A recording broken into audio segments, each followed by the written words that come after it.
खुदावन के अजीम बाबरकत नाम में आप सबको सलाम। आज सुबह आप सबकी सलामती हो। हम खुदावन का शुक्र करते हैं कि खुदा ने हमें खूबसूरत वक्त दिया कि हम खुदावन की हजूरी में आ सके, उसकी मददगारी हमने की। वक्त है कि खुदा हमसे कलाम करे, हमसे बोले। हालेलुया। तो कितने लोग कलाम सुनने के लिए तैयार हैं?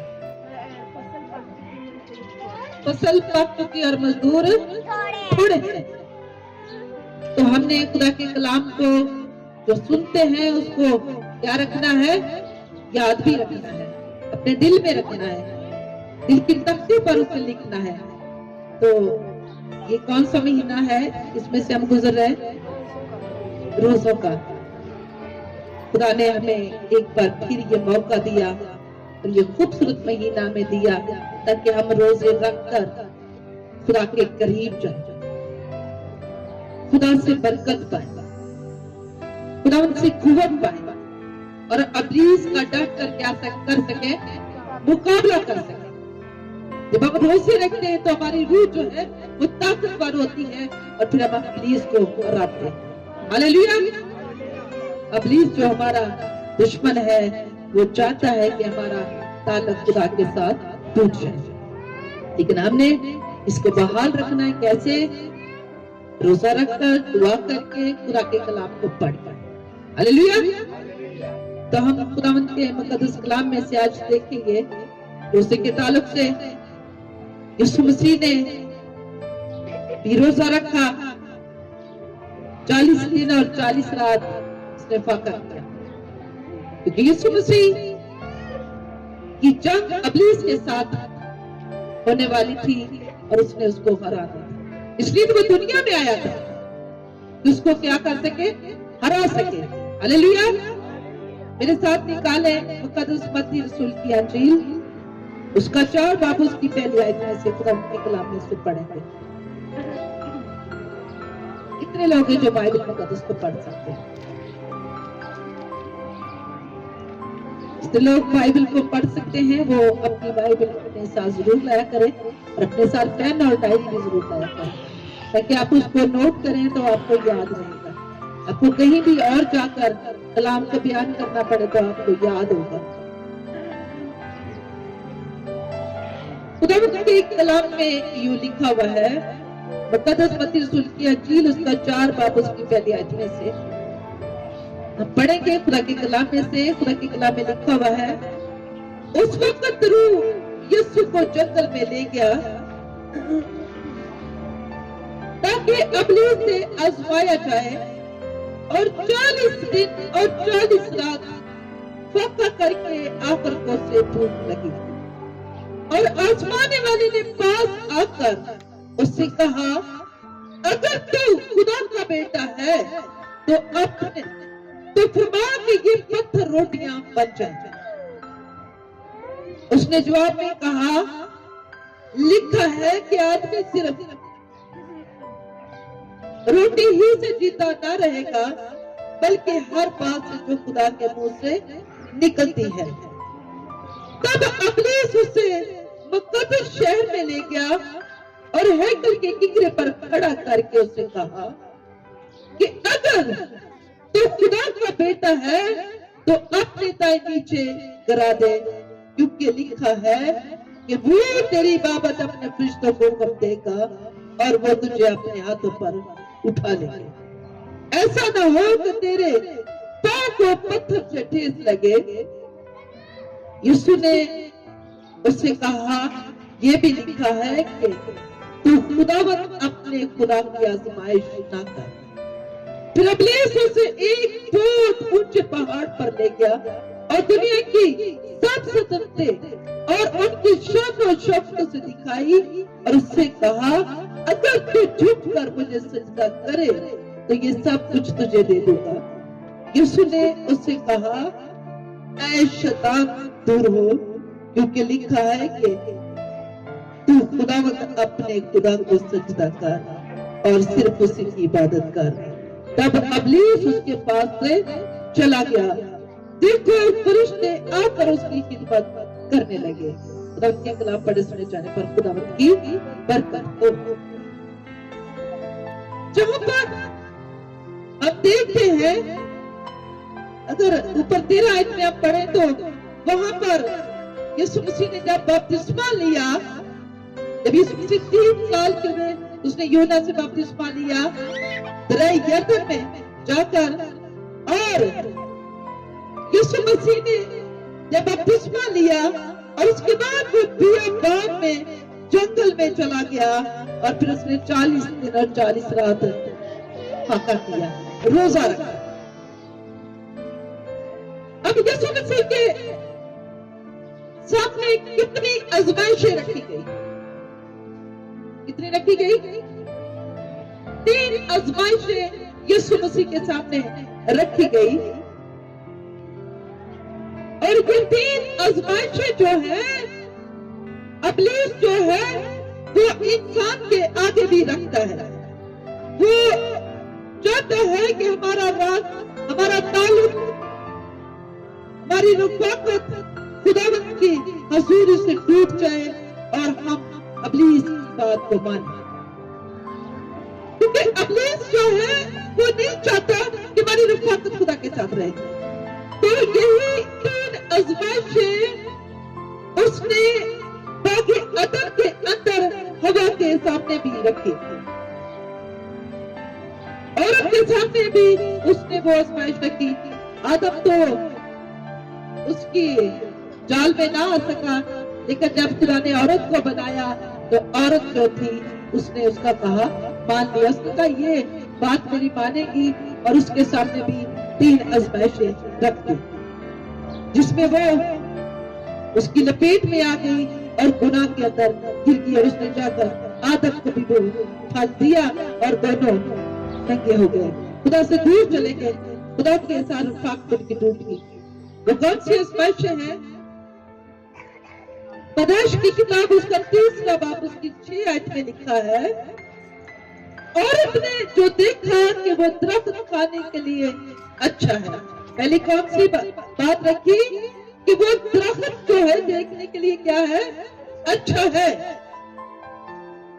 और आंखों को खुशनुमा मालूम होता है। ये दूसरी बात है कि उसने आंखों से उस फल को देखा, और अकल बख्शने के लिए खूब है, तो उसके फल में से लिया और खाया और अपने शौहर को भी दिया। ये 3 आजमाइशें आदम और हवा के आगे भी इब्लीस ने रखी, और उन्होंने क्या किया? इब्लीस का कहा मान लिया। आज मेरे और आपके सामने भी इब्लीस जो है वो आजमाइशें, 3 आजमाइशें रखता है, और हमने देखना है कि क्या आया मैंने उस की बात को मानना है ना अपने खुदावंद यीशु मसीह की बात को मानना है। अगर आप यूहन्ना का खत उसका 1 बाब और उसकी 2 बाब उसकी 16 आयत में खुदा के कलाम में लिखा हुआ है, यूहन्ना का खत उसका पहला यूहन्ना और उसका 2 बाब और उसकी 16 आयत, क्योंकि जो कुछ दुनिया में है, यानी जिस्म की ख्वाहिश, आंखों की ख्वाहिश और जिंदगी की शेखी, ये 3 आजमाइशें आज अपनी जो है वो मेरे और आपके सामने भी रखता है। अब यहाँ पर यीशु मसीह के सामने भी उसने 3 आजमाइशें रखी। अब जब यीशु मसीह के पास आया तो उसने कहा कि अगर तू किसका बेटा है? खुदा का बेटा है। अब वो यीशु मसीह को शक में डाल रहा है कि अगर तू खुदा का बेटा है, क्योंकि यीशु मसीह तो खुदा का बेटा है, वो हकीकी तौर पर खुदा का बेटा, और खुदा ने जैसे आपने वो 3 आजमाइशें पैदाइश की किताब में से पढ़ी है, उन आजमाइशों की वजह से जो खुदा ने मना किया था वो फल ना खाना, लेकिन औरत जो है उसकी लपेट में आ गई और उसने वो जो आजमाइशें 3 उसके आगे रखी थी उनमें से वो उसकी लपेट में आ गए।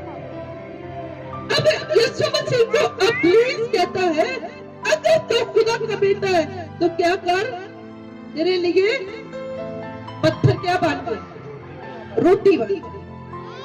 जैसे हमने यूहन्ना के खत में से, उसके पहले खत में से, उसके दूसरे बाब उसकी 16 में से पढ़ा है, खुदा की किताब में से, जिसकी क्या है, ख्वाहिश है। आज वो हमारे सामने कौन सी ख्वाहिश रखता है, जिस्म की ख्वाहिश को रखता है। और जिस्म की ख्वाहिश क्या है, जिस्म क्या चाहता है, जिस्म की क्या जरूरत है, रोटी है। इंसान रोटी के लिए, कई लोग कहते हैं कि रोटी को कमाने के लिए हमें क्या बोलना पड़ता है, झूठ भी बोलना पड़ता है। और ऐसे लोग भी हैं जो दूसरों को कत्ल कर देते हैं, दूसरों को मार देते हैं, लड़ाई झगड़े पैदा हो जाते हैं, किसकी वजह से, रोटी। अब यीशु मसीह को इब्लीस कहता है, अगर तो खुदा का बेटा है तो पत्थरों को कह के तेरे लिए रोटियां बन जाए। क्या यीशु मसीह अगर हुक्म देता तो पत्थर रोटियां नहीं बन सकते थे, बन सकते थे। उसको अगर भूख लगी थी तो वो यीशु मसीह का पत्थर जो है वो भी कहना मानते, क्योंकि वो जिंदा खुदा है। उसके कहने से सारी कायनात बन सकती है, उसके कहने से आसमान जमीन बन गया, कायम हो गया। तो क्या वो पत्थरों को कहता तो वो रोटियां बन जाती थी। लेकिन यीशु मसीह ने किसका कहा नहीं माना, इब्लीस का। इब्लीस चाहता था जो यीशु मसीह जो प्लान लेकर आया है, यीशु मसीह जो इंसान को उस आसमान से, उस खुदा से निकालना चाहता था, उसमें नाकाम हो जाएगा। लेकिन यीशु मसीह ने इब्लीस की उस इरादे को क्या कर दिया, फेल कर दिया। यीशु मसीह ने कहा कि इंसान सिर्फ रोटी से जीता ना रहेगा, बल्कि मेरे साथ रहे जवाब दो, इंसान सिर्फ रोटी से जीता ना रहेगा, बल्कि खुदा के मुंह से वो निकली हुई बातें, खुदा का कलाम, उससे इंसान जो है वो जिंदा रहेगा। खुदा का कलाम जो है ये जिंदगी की क्या है, रोटी है।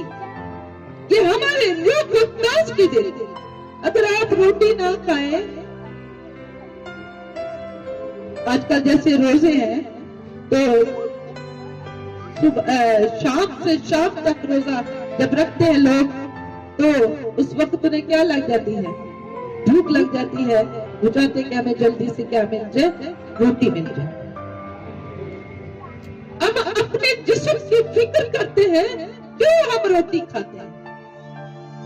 अब कितनी बार सारा दिन में रोटी खाते हैं, 3 बार। अगर एक बार रोटी ना मिले तो मेरा ख्याल घर में लड़ाई पड़ जाती है, बहनों को भाइयों से डांट पड़ जाती है, बीवियों को शौहरों से डांट पड़ जाती कि अभी तक रोटी नहीं बनाई। हम खाते इसलिए रोटी के हमारा जिस्म क्या हो, ताकतवर हो, जोरावर बन जाए। लेकिन हमारे रूह की जरूरत जो है वो खुदा का कलाम है, वो रोटी। इसलिए यीशु मसीह ने कहा कि इंसान सिर्फ रोटी से जीता ना रहेगा, बल्कि खुदा के कलाम से, खुदा के मुंह की वो निकली हुई बातों। इसलिए हमें हर रोज खुदा के कलाम को भी अपनी जिंदगी में लेने की जरूरत है। कितने लोग जो हर रोज कलाम पढ़ते हैं, इस रूहानी खुराक को करते हैं, हालेलुया। जो लोग नहीं खाते इस रोटी को, जिंदगी की रोटी को, यीशु मसीह ने कहा जिंदगी की रोटी मैं हूं। जब आप कलाम खोलेंगे तो यीशु मसीह आपसे बोलेगा, आपसे कलाम करेगा, आपको जिंदगी मिल जाएगी, आप बुराई से बच जाएंगे, आप गुनाह से बच जाएंगे, आप दूसरे की आग में जाने से बच जाएंगे, आपको अपनी जिंदगी मिल जाएगी। ये यीशु मसीह के सामने पहली आजमाइश थी। अब दूसरी आजमाइश जो है वो है लिखा हुआ खुदावंद के कलाम में। उसने जवाब में कहा, लिखा है कि आदमी सिर्फ रोटी ही से जीता ना रहेगा, बल्कि हर बात जो खुदा के मुंह से निकलती है। तब इब्लीस उसे मुकद्दस शहर में ले गया और हैकल के किंगरे पर खड़ा करके उसे कहा, अगर तू खुदा का बेटा है तो अपने ताई नीचे क्या कर दे, गिरा दे। वो तेरी बाबत अपने फरिश्तों को क्या देगा, हुक्म देकर वो तुझे अपने हाथों पर उठा लेंगे, ऐसा ना हो कि तेरे पांव को पत्थर से ठेस लगे। अब ये दूसरी आजमाइश जो है, हमने यूहन्ना के पहले खत में उसकी दूसरी बात में पढ़ा है कि जिंदगी की क्या है, ये शेकी। इब्लीस जो है वो भी खुदा के कलाम को बहुत जानता है, क्योंकि वो इससे पहले लूसीफर फरिश्ता था और खुदा की हुजूर में हर पल रहने वाला था, वो जानता था। अब यीशु मसीह को वो कहां से कह रहा है कि तेरे बाबत, वो जानता था कि खुदावंद जो है, खुदा जो है वो अपने बेटे को कभी भी ठेस नहीं लगने देगा, कभी भी चोट नहीं लगने देगा। वो अपने फरिश्तों को क्या देगा, हुक्म देगा। उससे ज़बूर 91 में से वो उसको कह रहा है कि तेरी बाबत लिखा हुआ है। क्या यीशु मसीह ने उसका कहा माना? ये है जिंदगी की शेकी।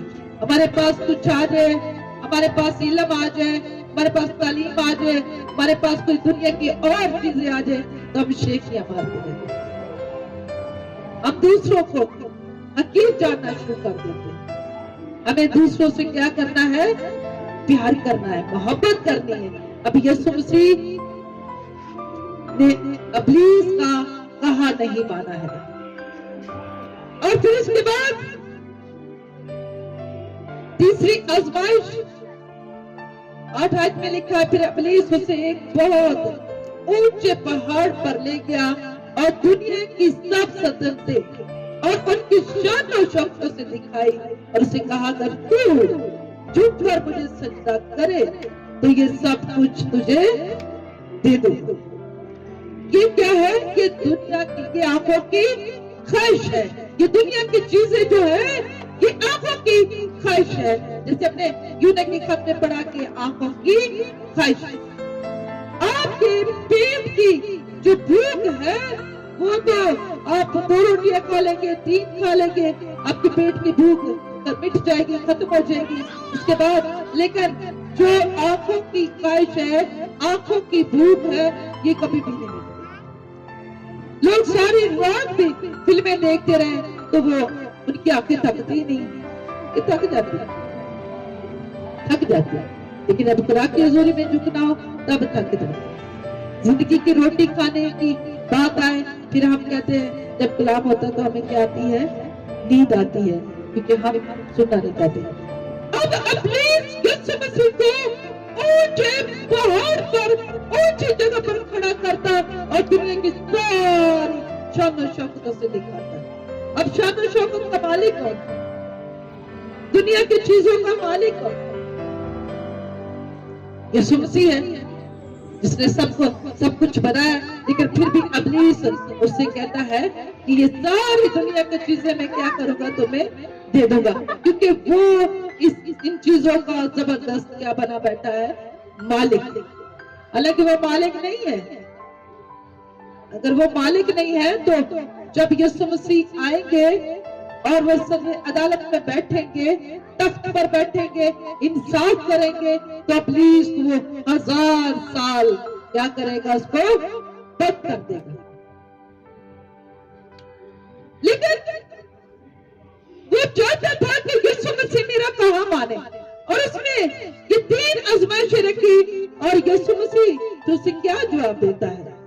यीशु ने उसे कहा, ऐ शैतान, क्या हो, दूर हो मुझसे, दूर हो जा, क्योंकि लिखा है कि तू खुदावंद अपने खुदा को सजदा कर और सिर्फ उसी की क्या कर, इबादत कर। क्रूस की किताब उसके 23 बाब उसकी 25 आयत में लिखा हुआ है कि तुम अपने खुदावंद खुदा की क्या कर, इसके खुदा की, अपने खुदावंद खुदा की इबादत कर। अब यीशु मसीह ने उसे जवाब दिया कि अपने खुदावंद को सजदा कर। मेरी प्यारी बहनों, प्यारे भाइयों, हमें किसके सामने हमारा सर झुकना चाहिए?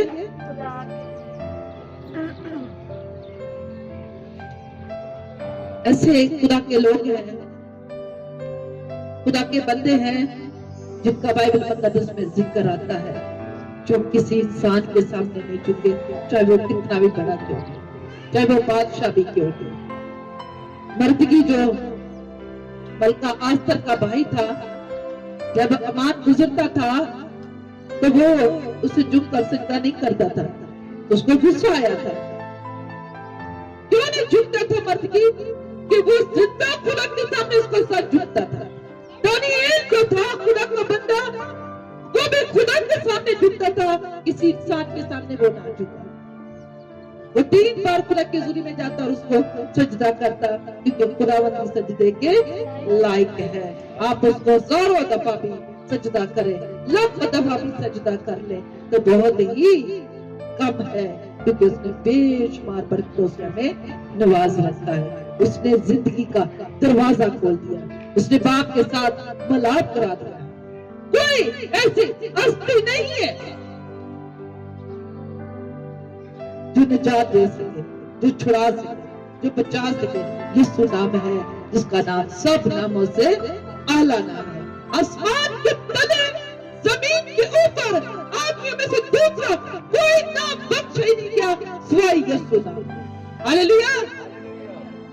अब यीशु मसीह जब इन 3 आजमाइशों में से इब्लीस को हराता है, तो 11 आयत में लिखा है, तब इब्लीस उसके पास से चला गया। अब उसने सोचा कि अब मैं हार गया, क्योंकि वो हमारे यीशु मसीह के पांव के नीचे उसका सर कुचला गया। वो हारा हुआ। मेरे अजीजों, मेरी प्यारी बहनों, भाइयों, आज हमें भी इब्लीस से घबराने की जरूरत नहीं है। हमें भी उसका हुक्म नहीं मानना है। हमने किसका हुक्म मानना है? यीशु मसीह का, खुदावंद का हुक्म मानना है। वो कहता है, मेरी बेटी मेरे पास आ जा, मेरे बेटे मेरे पास आ जा, मैं तुम्हें क्या दूंगा? आराम दूंगा। वो कहता है, थके माथे बोझ से दबे लोगों, मेरे पास आओ। वो बाहें फैलाए, हमेशा ही हमारा क्या करता है? इंतजार करता रहता है। अब आगे लिखा हुआ है, और देखो फरिश्ते आकर उसकी क्या करने लगे? खिदमत करने लगे यीशु मसीह की। दूसरी आजमाइश में इब्लीस ने कहा था कि तेरी बाबत लिखा है कि वो अपने फरिश्तों को हुक्म देगा। अब वहां पर यीशु मसीह ने इब्लीस का हुक्म नहीं माना, लेकिन अब वही फरिश्ते जो है बाप ने भेजे कि मेरे बेटे की जाकर क्या करो? खिदमत करो। अगर आप भी खुदा के बेटे और बेटियां हैं, आप उसका हुक्म मानेंगी, आप उसके पीछे चलेंगे, आप उसका कहा मानेंगे, आप अपना आप उसको देंगे, आप उसको वक्त देंगे, आप खुदा के कलाम को पढ़ेंगे, आप रोजे रखेंगे, आप दुआ करेंगे, आप दूसरों के लिए बरकत का सबब ठहरेंगे, आप अपनी जिंदगी से पुरानी जिंदगी को निकालेंगे जो खुदा को पसंद नहीं, और आप इब्लीस को शर्मिंदा करेंगे, तो फिर आपकी खिदमत किया कर फरिश्ते क्या करेंगे? आपकी खिदमत करेंगे। अब जहां भी जाएंगे आपके साथ साथ खुदा के फरिश्ते चलेंगे। हालेलुया। कितने चाहते हैं कि फरिश्ते हमारी खिदमत करें, फरिश्ते हमारी निगहबानी करें। एक दफा हम कहते हैं किसी हादसे से बच जाए, कोई हमें उसमें से बचा ले या छुड़ा ले, तो हम क्या कहते हैं कि ये शख्स तो क्या बन के आया है? फरिश्ता बन कर आया है। एक दफा एक्सीडेंट होते होते हम बच जाते हैं, तो हम कहते हैं कि हमें खुदा के हाथ में बचा दिया। खुदा हमें बहुत ज्यादा क्या करता है?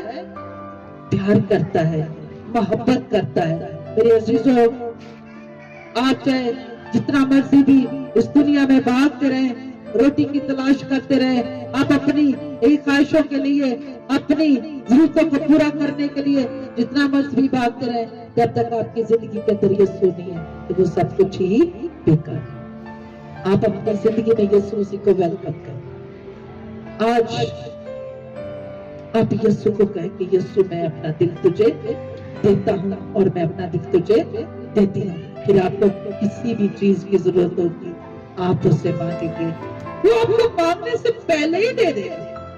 आपको फिर मांगने की जरूरत भी नहीं पड़ेगा।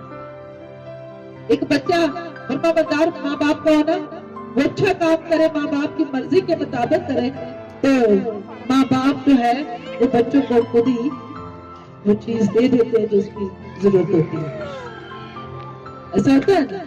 तो अगर हम खुदा का मानेंगे, खुदा के साथ चलेंगे, वफादारी के साथ चलेंगे, हर दुख में से, हर मुश्किल में से भी खुदा हमें निकालने की कुदरत रखता है। हालेलुया।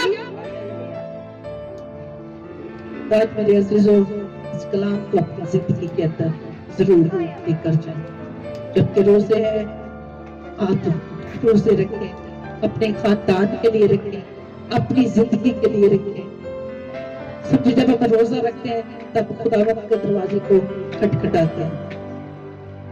हम खुदा के जो हम पर कोई गजब आने वाला होता है, जो तूफान आने वाला होता है, हम उसको भी खुदा लाने वाला जो होता है, खुदा जो है बदल जाता है, खुदा का इरादा बदल जाता है जब हम रोजा रखते हैं।